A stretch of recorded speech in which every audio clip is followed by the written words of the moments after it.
Hindi ako manhid kasi nakakaramdam ako.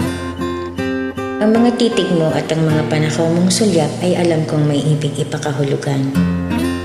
Sa tuwing mahuhuli kitang nakatingin sa akin, hindi mo malaman kung paanong ang mukha mo ay ipaling.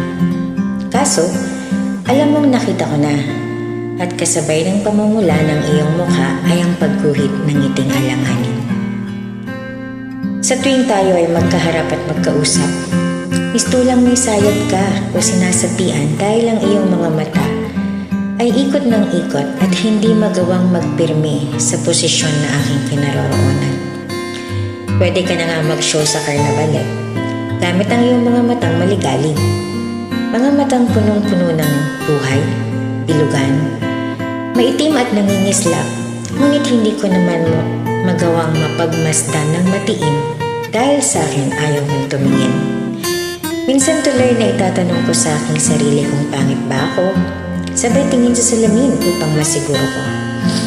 Subalit hindi naman, ayon sa salaming aking tinignan. Sadya lamang ayaw mo siguro akong titigan sa hindi ko malamang kadahilanan. Matagal na kitang gusto, kaso nga lang, babae ako. Sa lipunang ating kinamulatan, hindi pa katanggap-tanggap na babae ang nagtatapat. Totoo, sa ngayon may magsasabing hindi na uso yun. Pero para sa akin, naniniwala pa rin ako sa makalumang estilong iyon. Ikaw ay dalagang Pilipinas, sabi nga ng aking ina. Kaya ang dapat, hintayin mo ang binatay, ligawan ka. Pero napakatorpe mo naman kasi Mga salita ay hindi mo masabi-sabi. Dinadaan mo ko sa ligaw tingin at sa mga banat mong puro pahaging. Bakit pa ako'y hindi mo na diretsuhin? Ang pagsinta mo'y ilahad na sa akin. Alam kong alam mo, sa'yo rin may pagtingin. Kaya sana naman sa akin na isabihin. Mga damdaming di maisatinig. Parang lagi na lang sa lalamunan ay may bigig. Kapag tayo magkasama, ako ay kinikilig. Ang mundo kong tahimik, nagiging maligalig.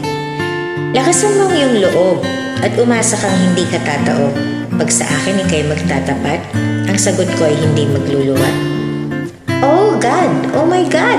Kitagal kong hinintay ang iyong pagsasaad. Ang pinakatatago-tago mong damdamin sa wakas ay naisatinig din. Sa tagal kong naghintay, akala ko aabot na tayo sa hukay. Salamat at isang araw ikaw ay nagising at iyong napagtantong pagsintay dapat iparating. Dali-dali mo akong hinanap at sa aking harapan ikaw ay nagtapat. Para akong lumutang sa alapaap, sa narinig ko ako ay napapalakpak. Ang tanging nasabi ko sa'yo, oo, I love you too.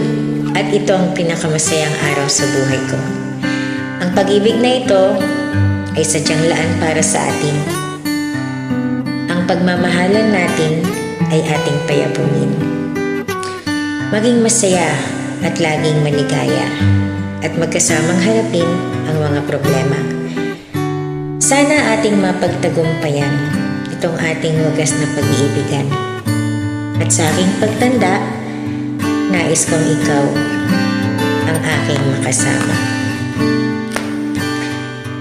Kung maging tayo, sa'yo lang ang puso ko. Ang damdaming di maisatinig, sa wakas, akin ding narinig.